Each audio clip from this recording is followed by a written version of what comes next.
à tous et bienvenue sur ce nouveau Pitch Day des rencontres digitales et rêves sur le thème de la restauration rapide. Je suis Elsa et nous sommes ravis d'accueillir aujourd'hui Candice Raguet, fondatrice de l'enseigne Belga Queen. Merci Candice d'avoir accepté notre invitation. Bonjour à tous. Merci de Bonjour m'avoir Candice, invité. avec plaisir. Alors Candice, pouvez-vous nous parler de Belga Queen? Alors, Belga Queen, c'est une jeune enseigne qui a été créée en 2016 et qui est spécialisée dans la gaufre belge, donc gaufre sucrée et gaufre salée. D'accord. Et du coup, comment vous est venue cette idée-là? Comment vous en êtes venu à vouloir créer cette enseigne autour de la gaufre belge? Alors, c'est un peu une histoire de reconversion parce que j'étais pas du tout dans le secteur. Mais voilà, donc vers 40 ans, j'avais envie de faire autre chose et développer ma propre société. Et en fait, la gaufre belge, pourquoi? Parce qu'en fait, je vais tout vous dire, hein, je suis mariée à un Belge. Et donc, et en plus, originaire du Nord, en fait, toujours baignée dans voilà, forcément, aller en Belgique, c'est pour nous c'est très proche. Donc, j'ai toujours mangé des gaufres. Voilà, c'est aussi une histoire un peu liée à l'enfance. Et surtout, j'avais remarqué qu'il n'y avait pas du tout, en 2016, de concept spécialisé dans la gaufre. Et qu'il y avait du potentiel, notamment sur la gaufre sucrée, qu'on connaît plutôt bien, en tous les cas déjà ici, dans le Nord, mais partout ailleurs en France aussi. Mais qui avait du potentiel sur un développement dans gaufre salée. Puisque la gaufre salée, voilà, c'est un sandwich, c'est une alternative au panini, au croque-monsieur. Et ça permet d'être facilement mangé, à emporter, enfin voilà, sur le pouce. Donc, l'idée m'est venue voilà, à peu près 2 ans après avoir ouvert le premier point de vente en réalisant qu'il n'y avait pas du tout de gaufres salées ici dans la région et j'ai voulu développer la recette. D'accord, donc c'est ça un petit peu votre concept en fait. Justement, est-ce que vous pouvez un petit peu nous parler plus profondément de votre concept? Oui, alors, comme je disais, donc les produits, donc c'est monoproduit dans le sens où il n'y a pas autre chose que de la gaufre, hein, pour vraiment justement être identifié comme vraiment spécialiste. Avec, bien sûr, sur les produits, le concept, je l'ai voulu quand même qualitatif aussi bien, bien sûr, avec des fournisseurs qui sont sélectionnés, qui permettent voilà, d'avoir une vraie traçabilité, des fournisseurs plutôt locaux, enfin, majoritairement locaux. Donc ça, c'est vraiment un point d'honneur. Et surtout aussi dans la déclinaison, j'ai envie de dire, marketing du concept, quelque chose qui soit plutôt, on va dire, haut de gamme, puisque le produit, il est qualitatif. Donc, j'ai voulu voilà, redonner un peu de lettre de noblesse à la gaufre qu'on connaît plutôt en fait foraine. Là, on est plutôt sur un accès, un positionnement sur la gaufre plus haut de gamme, plus qualitatif et évidemment habillé avec une charte graphique qui est assez sobre et voilà, comme vous voyez, noir et jaune. Par exemple, dans les points de vente, forcément, tout est décliné. Les emballages sont logotés. Les équipes ont des uniformes aussi. Enfin, voilà, que ce soit un vrai... Enfin, le concept est vraiment étudié de A à Z pour mettre en valeur ce produit de gaufre. D'ailleurs, aujourd'hui, il y a combien de points de vente qui sont ouverts en France et peut-être ailleurs d'ailleurs? Alors, au global, il y a eu 6 ouvertures. Aujourd'hui, on en a 3, puisqu'en fait, les ouvertures c'est varié, dans le sens où j'ai d'abord commencé avec un point de vente dans la gare de Lille avec des contrats. Après, on est encadré forcément par des contrats en fonction des lieux. Donc, dans la gare de Lille, j'avais un contrat de 5 ans. Entre-temps, j'ai ouvert dans un outlet à côté de Lille, donc un magasin d'usine, un outlet, à côté de Lille. J'ai ouvert une boutique dans un centre commercial mais qui a fermé voilà, un peu avant le Covid. Enfin, voilà. Et là, j'ai réouvert en 2023. Donc, la période Covid étant passée, j'ai réouvert en 2023, donc 2 points de vente, un en janvier dans un autre magasin d'usine dans la région. Et encore la fin avril, à côté de Paris, à Giverny, dans le nouveau MacArthur Glen Paris-Giverny. Voilà, donc là, on a 3 points de vente actifs pour le moment. Ah, super. Et du coup, comment ils se présentent justement ces points de vente? Sous Alors, quelle forme il y a eu, comme je disais, donc ça c'est déjà, donc en Gare de Lys c'était un kiosque, donc un kiosque fixe, donc ça c'est une possibilité. On a eu un magasin, une petite boutique. On a là actuellement également sous forme de food truck, donc dans un outlet. On a 2 containers aujourd'hui dans les autres centres commerciaux. Donc ça c'est la possibilité, c'est vraiment varié en fait. C'est l'avantage, c'est qu'on n'a pas besoin de grandes surfaces. C'est avec, on va dire, entre 20 et 30 mètres carrés suffisent. C'est vraiment de la vente à emporter, hein, donc avec une terrasse, c'est super, mais s'il n'y a pas de terrasse, c'est bien aussi. Mais l'idée, c'est que ce soit comme ça se mange facilement en marchant, on peut, voilà, c'est vraiment le takeaway. On n'a pas besoin de grandes surfaces, ce qui est aussi un avantage par rapport au loyer notamment. Du coup, voilà, différentes formes, le kiosque, le container, le food truck, bien sûr en magasin. On peut avoir des comptoirs aussi qui sont intégrés dans des espaces. Notamment, c'est la possibilité, par exemple, pour des food courts. On pourrait avoir un petit comptoir dans un food court donc avec d'autres enseignes où on partage les différents types tous les différents types de produits qu'on peut trouver dans les food courts. Et ensuite, bien sûr, il y a toute la partie événementielle qui est possible aussi avec des petites remorques. Et ça, c'est aussi quelque chose qu'on démultiplie aujourd'hui. On avait commencé en 2018 et on continue là, on reprend l'événementiel depuis l'année dernière. Aussi bien l'événementiel d'entreprise que l'événementiel sportif, les festivals et tout ça. Voilà, donc c'est une autre forme d'exploitation plus flexible, voilà, qui peut être du coup occasionnelle, mais c'est une possibilité également. Et du coup, en fait, votre concept, il s'adapte aussi bien au centre-ville qu'aux centres commerciaux, que même dans des zones plus rurales, si on est sur l'événementiel.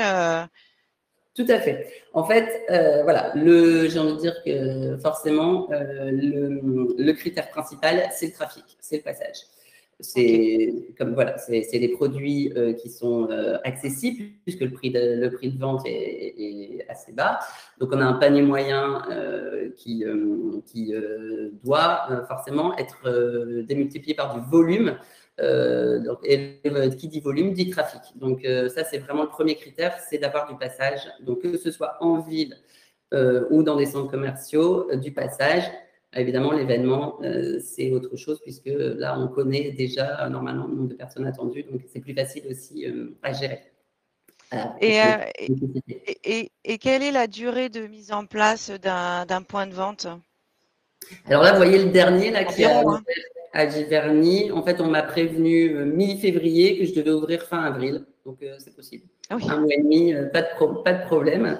Voilà, c'est notamment quand c'est comme ça, sous forme de container. Après, évidemment, quand c'est pour un magasin, ça va dépendre du bailleur. Donc voilà. Mais en tous les cas, l'installation en 2 jours, c'est fait. Et voilà, il y a juste en fait, c'est que c'est du matériel à implanter et après, bien sûr, coordonner des fournisseurs. Mais en 2 jours, on ouvre le point de vente. Ouais. Et alors, Candice, quelle est la recette du succès?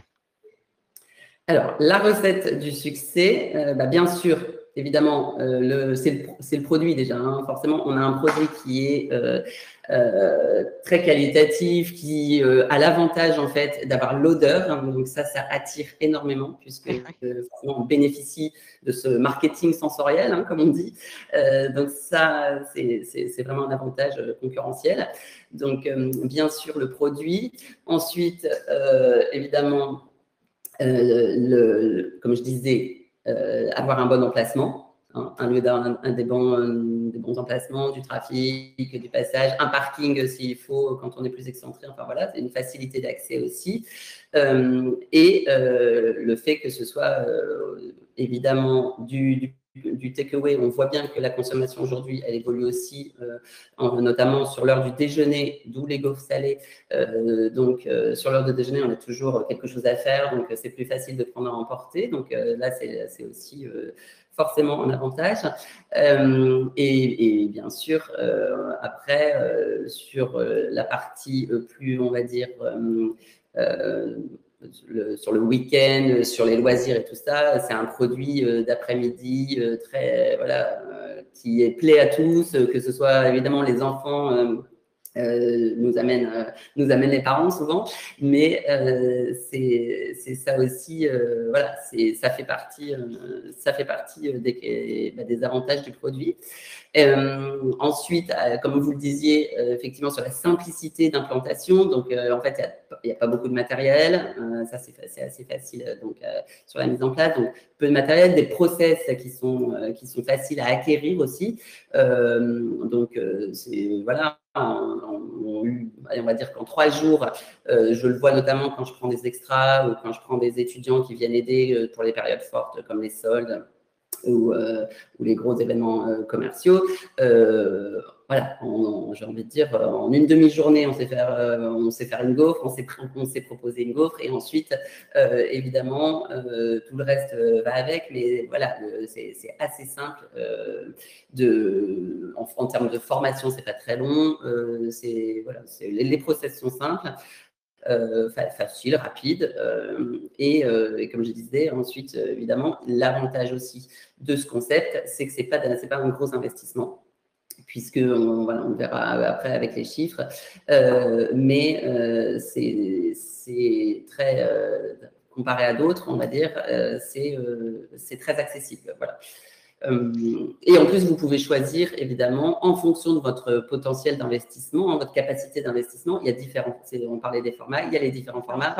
Une petite roulotte événementielle pour avoir ensuite un vrai point de vente en cellule commerciale, pourquoi pas avec des tables, des places assises, et faire plus gros. Mais la déclinaison, elle est assez large pour, j'ai envie de dire, satisfaire toutes les possibilités d'investissement et aussi les envies personnelles, puisque tout le monde ne veut pas forcément non plus travailler 6 jours par semaine. Voilà, donc c'est assez flexible.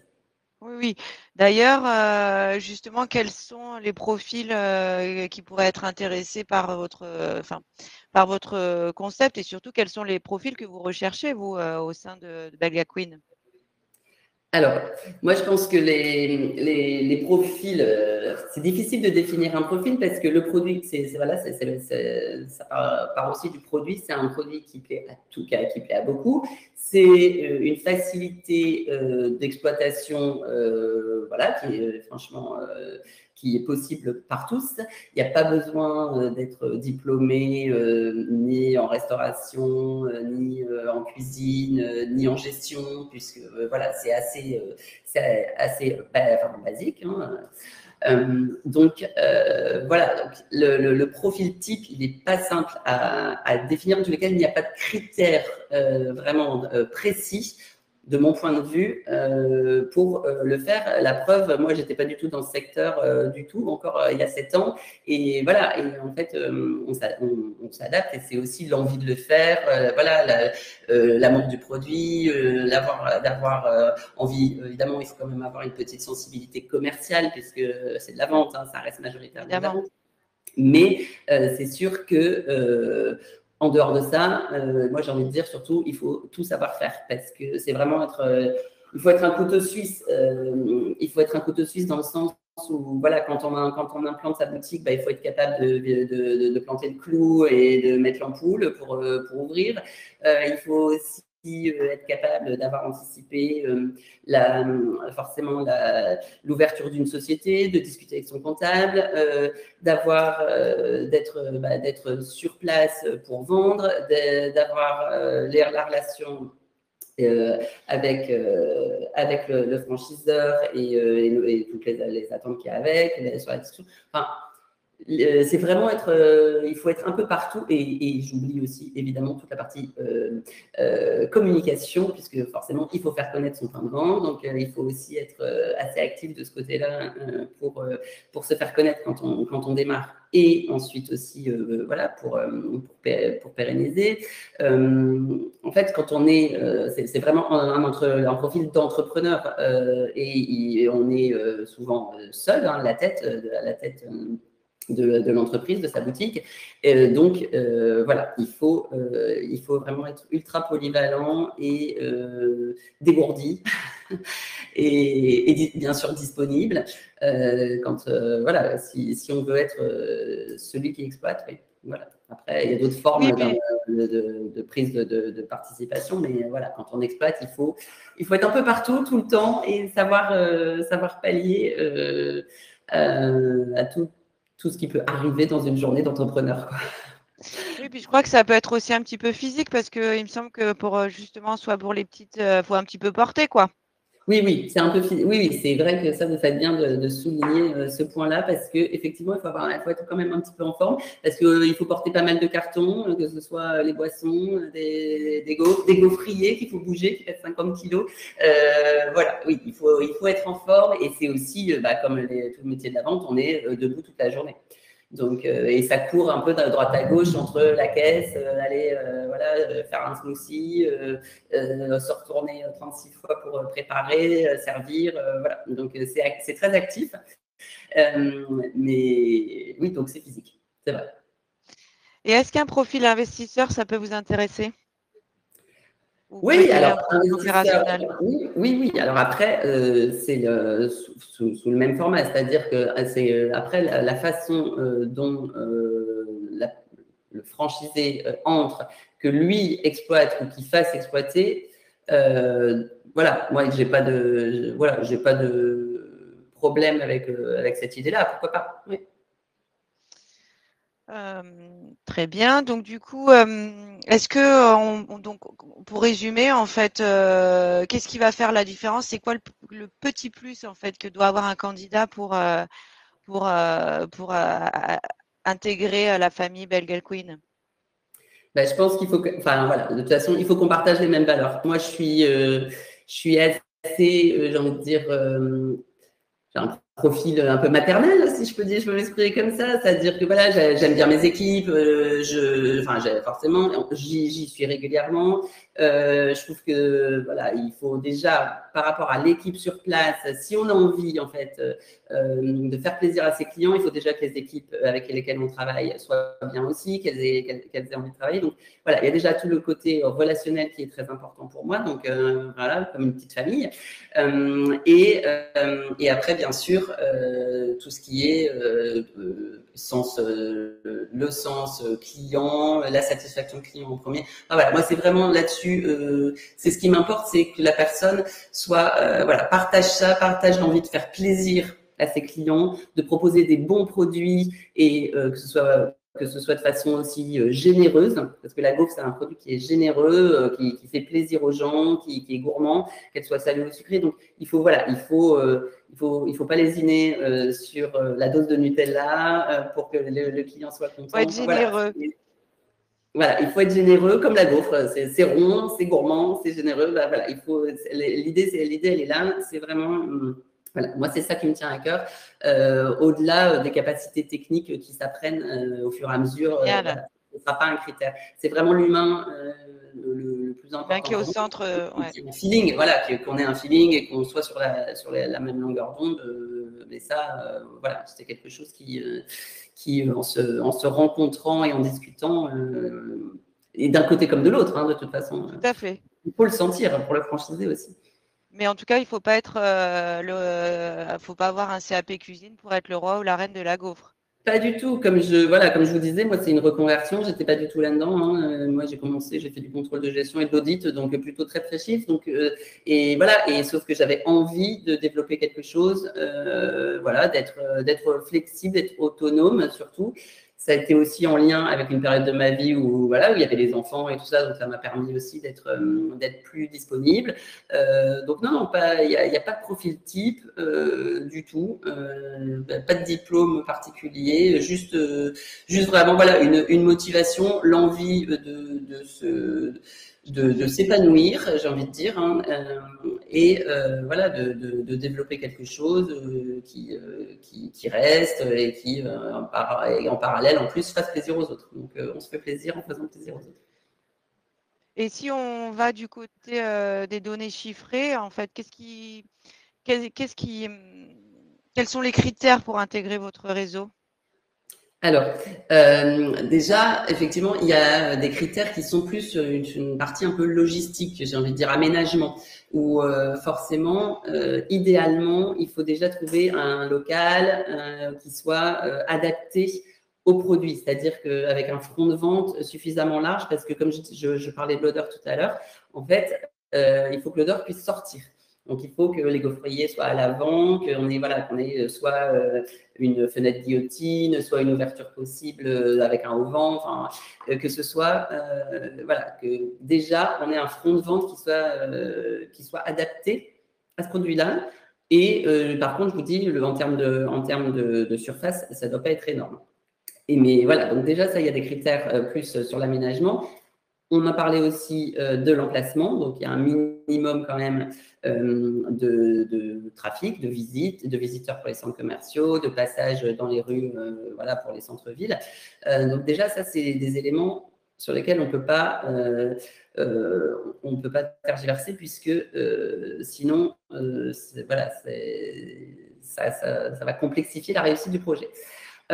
Ensuite, en termes de chiffres, donc l'adhésion, on va dire l'entrée, le droit d'entrée avec qui comprend en fait toute la partie formation dont on parlera après, il y a 10 000 euros de droit d'entrée. Voilà. Ensuite, en termes d'investissement personnel, ça va dépendre évidemment du modèle, du type de point de vente que vous choisissez. Donc, évidemment, en fonction du type de point de vente, l'investissement n'est pas le même. L'investissement en aménagement ne sera pas le même non plus. Enfin, forcément, le matériel, tout ça est démultiplié et plus on a une grande surface. Donc, en moyenne, les banques demandent 20 à 25% en fait, du montant du projet.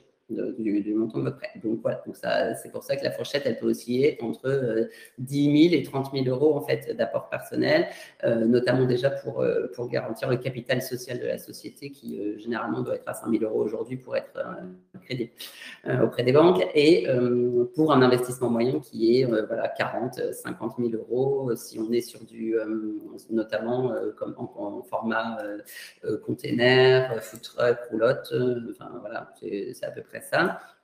Ça, c'est l'investissement quand forcément on a un actif. Donc, après, quand c'est dans une cellule, il n'y a qu'un loyer. Donc, après, par contre, il faut garantir, le loyer, il doit être forcément réglé et en fonction du contrat qu'on a, voilà, il va y avoir aussi des comment dire,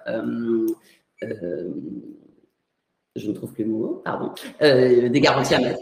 Voilà, des garanties à mettre. Et donc, et en face, j'ai envie de dire en face du chiffre d'affaires promis, hein, donc qui était dans les slides précédents, puisqu'en moyenne, un point de vente, on cible 200 000 euros de chiffre d'affaires et au-dessus. Donc voilà. Normalement, sur tous les expériences passées, la moyenne est à 200 000. Là, sur la dernière ouverture, on va faire bien plus, donc c'est encourageant. Mais donc voilà, donc c'est 200 000 euros de chiffre d'affaires. Donc on prend, la redevance, elle est au global de 5% sur le chiffre d'affaires hors taxe. Ok, et justement, tout à l'heure, vous me parliez d'accompagnement. Quel est l'accompagnement que vous proposez à vos futurs franchisés?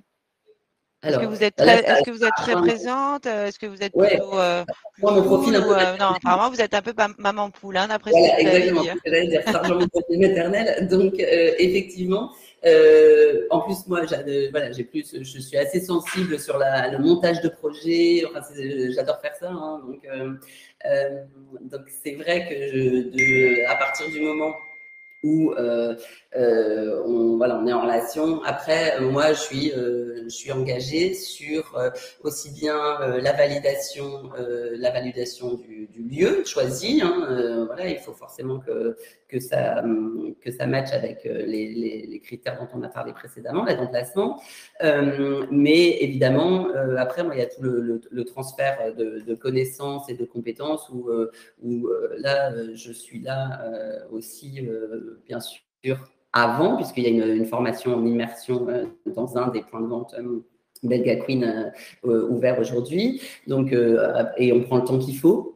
Voilà, là, évidemment, bon, on va dire que la moyenne, c'est 15 jours, mais s'il faut y passer un mois, voilà, si la personne préfère être vraiment assurée ou pour se conforter, on peut l'accueillir un mois. Après, enfin voilà, et ensuite, donc ça c'est le transfert de compétences en amont. Bien sûr, tout l'aménagement, moi j'aime bien, comme je vous disais, j'aime bien aussi faire ça. Donc tout ce qui va être pensé sur la façon de placer le matériel, réfléchir où on met la caisse pour faciliter finalement les process, la fluidité au quotidien et tout ça, dans la façon de travailler. Tout ça, on travaille ensemble aussi, voilà, puisque forcément, avec les différents types de points de vente que j'ai dû aménager, j'ai un peu une idée de ce qui fonctionne bien et ce qui fonctionne moins bien aujourd'hui. Hein, ça s'améliore à chaque ouverture. Oui. Ouais. Et après, évidemment, à l'ouverture, il y a une personne de l'équipe ou moi-même qui sommes là pour quelques jours avant l'ouverture, évidemment, pour faire un peu des tests, hein, on va dire voilà, des versions bêta. Et le jour de l'ouverture, évidemment, et quelques jours après, pour s'assurer que tout se passe bien, pour revoir ce qu'on aura pu voir pendant les semaines de formation, en live évidemment, concrètement, dans le point de vente de la personne.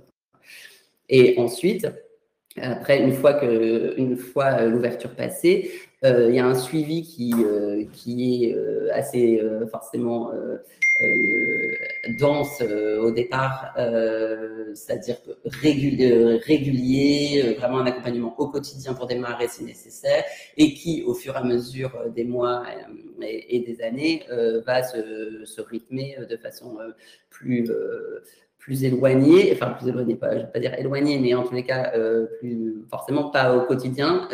En tous les cas, les visites sont régulières. Voilà, il y a des passages, il y a forcément un accompagnement et une hotline, entre guillemets, s'il y a un besoin ponctuel, pas de souci. Enfin, voilà, il y a une vraie disponibilité, j'insiste là-dessus. Enfin, voilà, moi, je suis ultra disponible aujourd'hui, notamment, enfin, voilà, que ce soit pour mes propres vendeurs ou pour les autres équipes. Donc, évidemment que j'accompagne. J'ai tout intérêt, notamment, à accompagner pour l'image de marque, voilà, et pour que ce soit un vrai réseau qui soit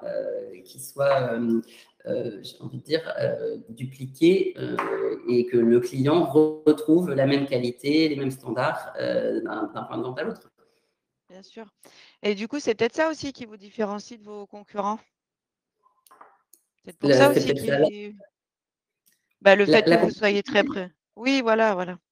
Le fait que vous soyez très. Oui, je ne peux pas juger des concurrents, mais c'est vrai que c'est ma façon de fonctionner, sans non plus, voilà, hein, tout en je ne veux pas non plus effrayer, en laissant une autonomie, parce que c'est chacun son point de vente, voilà. Mais je veux dire, je suis disponible effectivement pour aider, pour conseiller, voilà. Mais je pense que oui, c'est nécessaire et rassurant, notamment si c'est en cas de reconversion d'une personne qui viendrait avec voilà, aucune expérience dans la restauration rapide et tout ça, et ce que je peux comprendre parce que je l'ai vécu.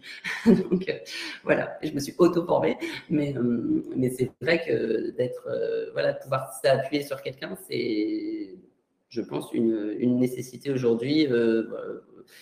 tout ça, voilà, dans une relation et un climat, oui, plutôt familial, transparent, Et, ouvert. et du coup, justement, quelles sont les dernières actualités? Est-ce que vous avez des ouvertures de prévues là ou Oui, prochainement? Ou alors est-ce là, que vous comme êtes je disais, je sors d'une ouverture fin avril. c'est ça? Et effectivement, l'idée dans l'idée de développement, là, j'ai potentiellement un point de vente qui se libère sur la ville de Reims où je cherche quelqu'un pour prendre, voilà, pour exploiter la marque là-bas et prendre le lead sur ce projet-là assez rapidement. Voilà, Avis aux amateurs, hein. voilà, exactement. C'est une Ouais. annonce. Ceci est une annonce. Bon, bah écoutez, Candice, je vous remercie beaucoup pour toutes ces informations, tous ces éléments qui ont été, j'en suis sûre, très instructifs et très intéressants pour nos auditeurs. N'hésitez pas à vous rendre sur le stand de Belga Queen pour retrouver toutes les informations complémentaires ou n'hésitez pas également à prendre directement contact avec Candice Raguet ou Belga Queen. Merci beaucoup, Candice. Merci Elsa, merci à tous.